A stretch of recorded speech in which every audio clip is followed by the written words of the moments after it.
प्रिय छात्र छात्राओं, बीएससी पार्ट थर्ड ईयर के तृतीय प्रश्न पत्र की जो तीसरी यूनिट है, जो अब अपने अंतिम पड़ाव की ओर है, मैं आप सबका आज पुनः इसमें स्वागत करता हूँ।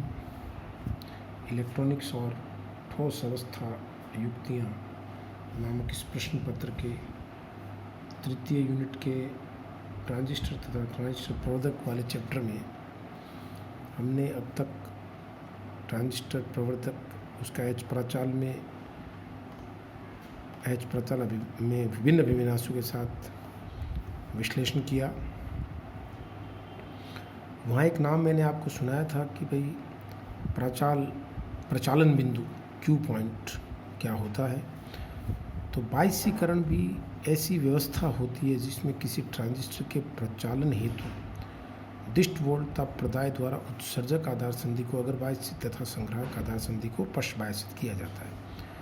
ये मैं आपको बता चुका हूँ कि जब दोनों संधियाँ अग्रबायसित होती हैं तो ट्रांजिस्टर ऑन स्टेट में होता है, और जब दोनों संधियाँ पश्चबायसित होती हैं तो ऑफ स्टेट में होता है एज ए स्विच। लेकिन जब उत्सर्जक आधार संधि को अग्रबायसित किया जाता है और संग्राहक आधार संधि को पश्चबायसित किया जाता है तो ट्रांजिस्टर प्रवर्धक के रूप में उपयोग में लाया जा सकता है। ट्रांजिस्टर प्रवर्धक के रूप में लाया जा सकता है, ये आपको बताया हुआ है मेरा।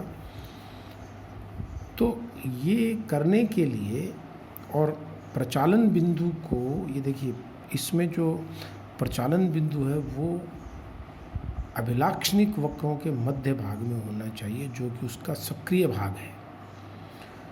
और प्रचालन बिंदु क्या है? प्रचालन बिंदु VCE, RL और IC के मान पे निर्भर करने, यानी उनके क्या मान हो, आधार धारा का मान क्या हो, उसके संगत संग्राहक धारा का मान क्या हो, उसके संगत VCE का मान क्या हो, ताकि संकेत वोल्टता लगाने पर भी दोनों संधियां न ही तो पश्चबायसित हों ना ही तो अग्रबायसित हों, जबकि इस नियम को ये फॉलो करें कि उत्सर्जक आधार संधि अग्रबायसित ही बनी रहे और संग्राहक आधार संधि पश्चबायसित बनी रहे। तो इस प्रकार जो प्रचालन बिंदु का चयन हम करते हैं उसको हम बायसीकरण कहते हैं। इसके अतिरिक्त एक बात और है कि ताप पर निर्भरता भी कई प्रचालों की इनमें होती है ट्रांजिस्टर के। तो हम ये चाहेंगे कि हम किसी भी ट्रांजिस्टर का बायसीकरण इस प्रकार करें कि ताप के प्रभाव भी उसकी क्षमता पर नगण्य प्रभाव डालें। तो देखो मैंने लिखा है इसमें कि प्रचालन बिंदु को अभिलाक्षणिकों के सक्रिय क्षेत्र में रखते हैं और लगभग मध्य में रखते हैं। और क्यू बिंदु का चयन किस बात पर निर्भर करता है? निवेशी संकेत वोल्टता, लोड प्रतिरोध और विकृति वोल्टता पर, डिफॉर्मिंग वोल्टेज पर डिपेंड करता है।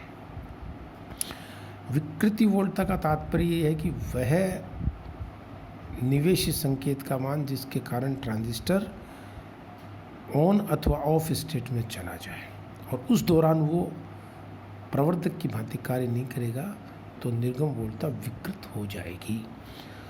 और सामान्य ताप तथा निर्गत धारा पर प्रचालन के लिए HFE और VBE के परिवर्तन मुख्यतः क्यू बिंदु के विस्थापन का कारण बनते हैं। यानी किसी भी कारण से अगर HFE और VBE में परिवर्तन होगा तो उसके कारण क्यू बिंदु थोड़ा बहुत शिफ्ट होगा।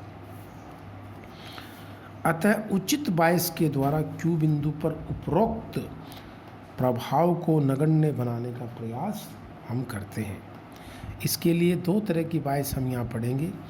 एक तो है नियत बायस यानी फिक्स्ड बायस, और दूसरी हम जो पढ़ने जा रहे हैं वो होगी स्वाभिनति या उत्सर्जक पुनर्निवेश बायस। पहले मैं इसके बारे में समझाता हूँ, ये आसान है।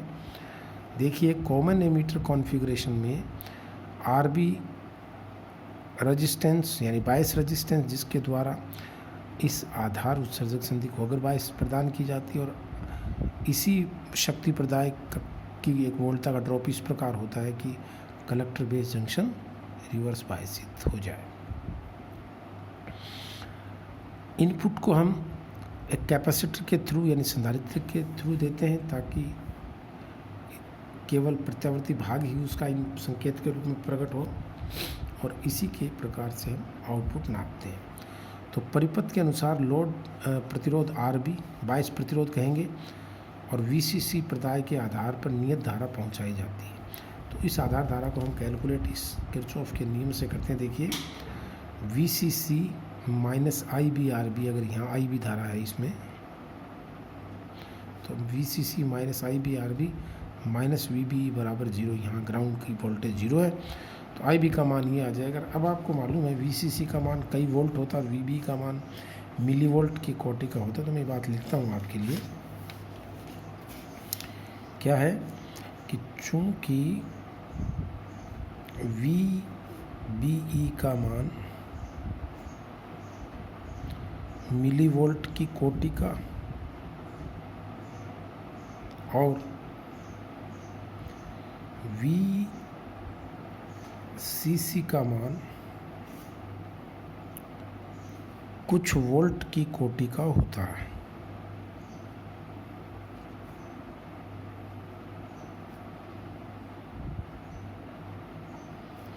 अतः आप VCC के सापेक्ष VBE को नगण्य माने तो प्रिय विद्यार्थियों IB बराबर आ जाएगा VCC बटा RB।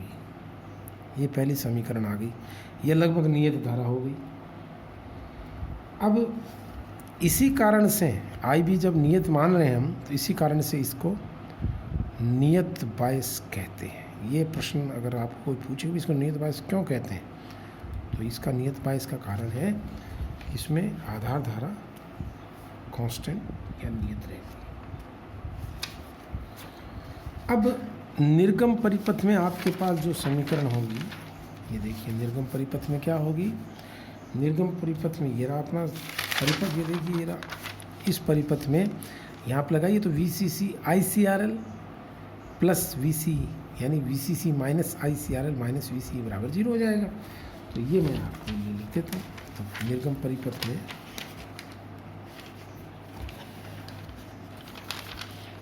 निर्गम यानी कलेक्टर परिपथ में प्रिय विद्यार्थियों क्या समीकरण होगी अपनी VCE। ये देखो VCE मैं ऐसे लिखूंगा पूरी समीकरण, देखो VCC minus ICRL minus VCE बराबर 0। तो VCE बराबर कितनी हो जाएगी, VCC माइनस ICRL हो जाएगा, ये लो। और IC बराबर क्या होता है, ये मैं पहले बता चुका हूँ कॉमन एमीटर में, IC अपॉन IB बराबर HFE, ये धारा लाभ होता है।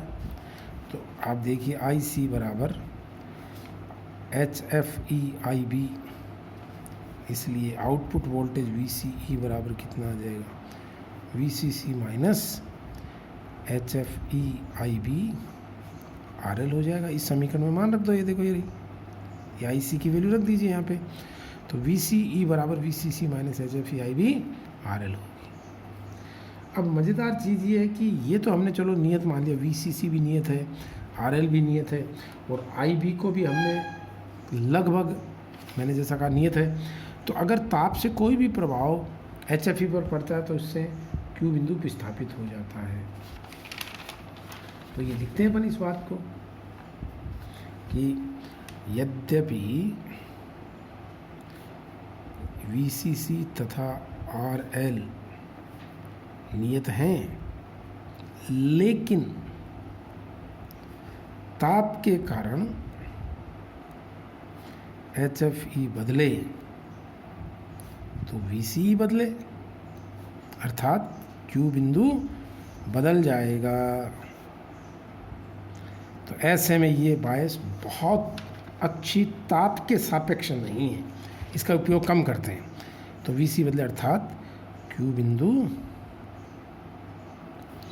बदल जाएगा, इसलिए हम इसका कभी भी इस्तेमाल नहीं करते।